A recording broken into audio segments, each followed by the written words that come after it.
as Vision, and I can't wait for more. So my daughter and I have been going through the Marvel Universe, and we just finished up Age of Ultron, and that's where Vision comes in. What'd you think? Oh, she loved Did it. Blow her away? Yeah. Yeah, we're watching Ant-Man now. We're watching all of them, and I'm so happy. Oh, I'm just loving every second. I mean, that new Vision outfit is so cool. I hope that, it's from WandaVision. Really, really cool. Let's see, what else here? Toni Collette, the actress, is going behind the camera. Collette will direct Writers and Lovers, an adaptation of Lele King's best-selling book. The story follows an aspiring writer whose life is rocked by her mother's death and a romance with two men. I will have to miss that. I don't know anything outside of that. DC will be celebrating Pride. They're releasing an anthology comic for Pride Month, which will be featuring LGBTQ characters, including Batwoman, Poison Ivy, and Harley Quinn, Renee Montoya, Pied Piper, Midnighter. Some of these characters I don't know. No, I'm not familiar with a lot of these. Flash of Earth 11. Is that a multiverse thing? Yeah. All right. And Green Lantern and Obsidian. The book will drop on June 8th. You know what I liked in the second Spider-Man movie is how they kind of made fun of the multiverse. Yeah. Like the whole Jake Gyllenhaal evil bad guy character was from this Earth that, from another dimension, but it was all a ruse. Yeah. Oh, yeah. I thought that was really well done. Yep. But they are going back to the multiverse, though, with the new one. I know. Yeah.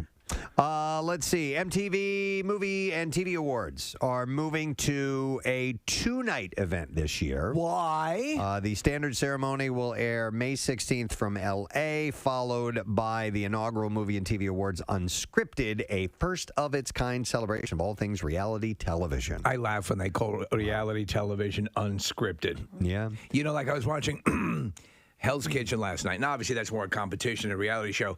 But they'll have a reaction. There'll be something that they win, and then they'll cut to a shot of them sitting in a chair in another room, going, "We won!" Like that happened. Your response is 3 days after the fact. Yeah, it's such crap. I heard a term used. It's called Franken editing. Yeah. Where they take reactions on someone just giving a facial reaction to something.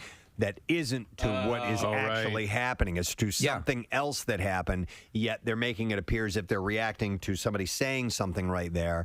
And that's why you get some of those things that are like, come on. Right. And I mean, I can see through that because we here have edited video and audio. And we know what that's like. And it's blatantly obvious to me when I see those. But to a lot of people, a whole lot of people, they think it's a genuine reaction. Or you don't ever ask the question, how come they're in a completely different room, wearing completely different clothing, and there's no one else around them now? You call it drinking editing? Budweiser, you created a monster. Drinking Drinking editing. I just wanted to play that song. I know you did. So I don't know what they do. They take reaction shots that were shot at another time and they insert them in to create a different narrative. That's why I'm coming for you. Budweiser created a monster, and they call him Editing Stein. Editing Stein. in the tavern down the street. Okay. Where the software's at their feet, and they make the crucial edits all the time. Sorry. Okay. According to a statement from MTV, the over-the-top funny and completely fresh special on May 17th will celebrate the jaw-dropping, no-rules, drama-filled moments from our favorite reality shows. So they're going to do essentially a reality It's going to be like Talk Soup, basically. all on its own. Yeah. But it's an award show. So that's what they're going to encourage it. The live event is back this year after being reimagined as a 90-minute highlight special in 2020 because of COVID-19. Let's see. You'll soon be able to get your last peek into the mysterious and sex-filled mind of Christian Grey. Freed. 50 Shades Freed as told by Christian, the third and final book in E.L. James's BDSM-themed trilogy. What, he's just sitting in a recliner in this one? Has a release date of June 1st. No, it's the same story, but it's from his perspective. Oh, is it? Yeah, like a Rashomon kind of thing? This is what they've done. The announcement about her 6th novel in the franchise was made on Sunday. So the original trilogy is told from the perspective of Anastasia or Anna Steele, and chronicles her life with her dominant lover, Christian Grey. The spin-off novels contain the same plot lines, but told from Christian's point of view. The first, which was Grey, 50 Shades of Grey, as told by Christian, was published in 2015. So these have been around for a while.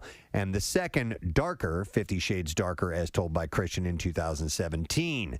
The upcoming third spin-off novel focuses on Christian and Anna's marriage. I'm waiting for 50 Shades. Stop it. Yeah. Because do you know anybody, Kathy, did you read them? I didn't. I saw the one movie, but I did not get into the books. Okay, so we don't know if the tables ever got turned where She started beating the piss out of him. hey, you know what? Just I want to do something to you real quick. The candle's going up your ass now. Yeah. I don't think that's where it was going. Yeah. All right, one last thing. H.R. Geiger's early xenomorph prototype from Alien, John McClane's Zippo lighter from Die Hard, and the Walther P5 handled by Sean Connery's James Bond are among the highlights in an upcoming auction of classic film props. How much is the Walther? I'll get to that in a moment. So, unique items from Edward Scissorhands, Scarface, Men in Black, Tim Burton's Batman movies, and Independence Day will also feature as part of Julien's Auctions, Hollywood Legends, and Luminaries auction set for April 28th and 29th in Beverly Hills. Geiger's rare, full-size, and near-translucent prototype xenomorph costume from 1979's Alien, long believed to be lost or destroyed, highlights the auction, with the costume expected to reach a conservative high bid of $60,000. That's actually, as these things go, that's not that bad. The costume was used during the film's pre-production and camera test before Ridley Scott opted for the jet black version of it.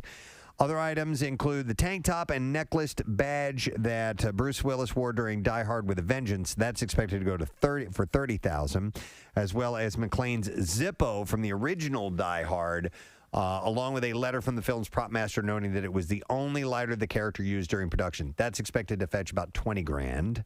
So these are conservative estimates. Right. They can really take off. Okay, so the P5, the Walther P5. That was from, this one was used from Never Say Never Again, which was his, Connery's last run as Bond. That item has a $100,000 estimate, which is a low estimate considering Connery's Walter PP from Dr. No sold for $256,000. Of course, that would be. I mean, that's just an iconic scene, and he's actually issued that weapon because a Beretta almost ended up getting him killed. And there's a great scene surrounding that. That's very cool. Edward Scissorhands are up for $50,000. Those were the first ones because the test hands were sporks. Oh, well, that didn't go well.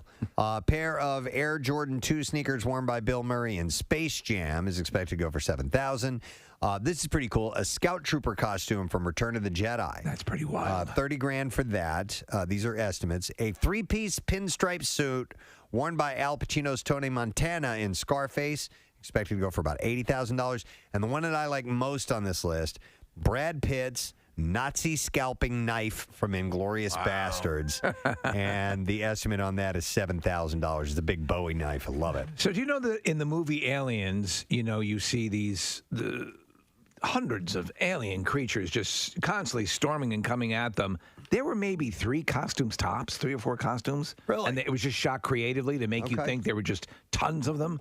It blew my mind when I heard that. Movies are awesome. All right, so it's Friday. Oh! Movies are coming out this weekend, so let's hit them.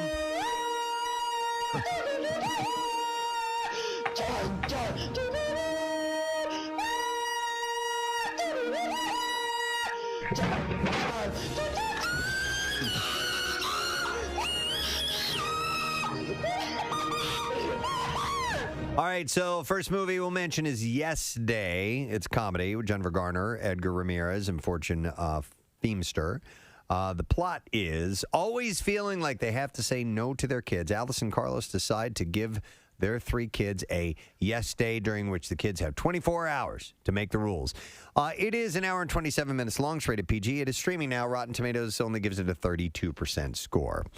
And then the other film is Long Weekend. It is a romance comedy starring Finn Wittrock, Damon Wayans Jr., and Jim Rash. The plot is an enchanted weekend courtship leads to unexpected revelations between a young man and a woman who harbor deep secrets. It's rated R, limited theater release, and it's got a 75% score at Rotten Tomatoes so far. All right, we're ready for the clips to play. In Cherry, an Army medic suffering from post-traumatic stress disorder becomes a serial bank robber after an addiction to drugs puts him in debt. In this clip, Sierra Bravo talks about working with Tom Holland. The journey of Emily and Cherry is extremely taxing. Like, that's not a weight that I would want to carry alone, and I really could not have asked for a better partner than Tom in all of this. I think what was so helpful was getting the chance to know each other before we really started filming. Shut up, dummy. Cherry is streaming now. That is on Apple TV+. Has anyone noticed that Tom Holland has been on a movie run? I mean, how many movies have come out? It's been like 3 or 4. Yeah, I watched the one that was kind of set in the South. The South. That's good. Yeah, it is. It's just He plays like the older brother. and Rob Pattinson is the preacher. Yeah, It's good. And Rob Pattinson's damn good in that as well. But he says one right after another. Yeah. All right, here's the next clip. New York gallery owner Brooke and her husband Owen each face exceptional temptations with most unexpected results in trust. And here, star Victoria Justice discusses her shift from child acting into this more serious role. I felt like I was really ready to do it. It felt like the timing was right. It felt like the project and the script was right. And I feel like my audience has obviously grown up with me, so I feel like it makes sense. I feel like it is a very relatable relationship rom-drom, and those are some of my favorite kind of movies. I want to see you naked. Trust is in select theaters and on demand today, by the way. And that's it. Report for Friday, March 11th. Let us take a break and return shortly. We have things to give away. We have people to talk to. It is another mild day at the time of year when it's not that mild. So enjoy this. We do have clouds but warm temperatures. We'll come back in just a moment or two. Stay with us. Preston and Steve on 93.3 WMMR.